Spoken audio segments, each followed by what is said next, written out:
The Search for Boyd, a visual programming adventure. It's a casual puzzle game to challenge your spatial-temporal reasoning skills. You are looking for Professor Boyd, who is notoriously hard to find. He is hidden behind locked doors that require multiple people to be present to open them, but you are just one man. Thankfully, you have the ability to astrally project multiple copies of yourself. You must record your movements and let your past selves push buttons to open doors and let your current self progress through the level. Take this level for example. The exit door is up here, and the button to open it is over there.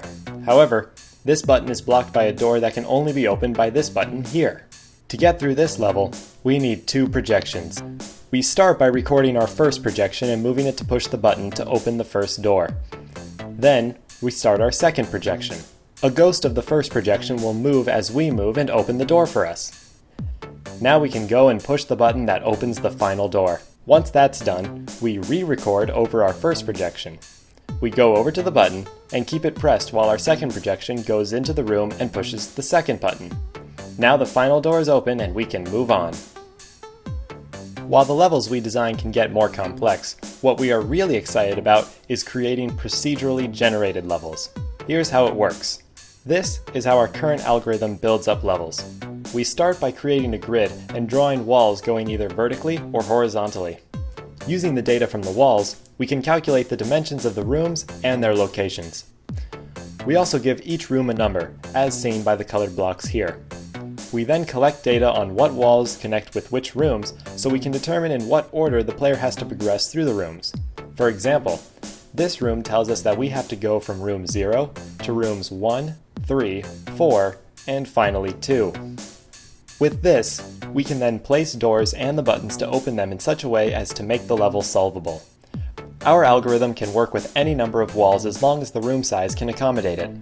But for demonstration, let's solve this procedurally generated level.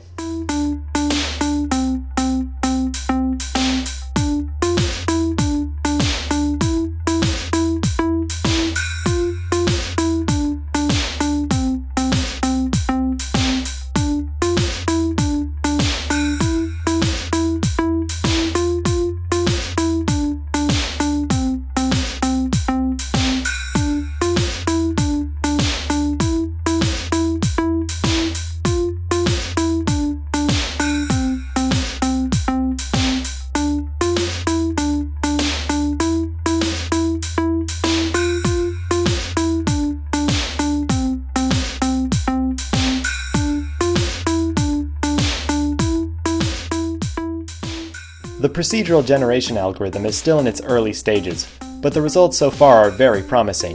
With this algorithm, we anticipate that we can create an endless amount of levels with an ever-increasing degree of complexity to push your spatial reasoning skills to the limit.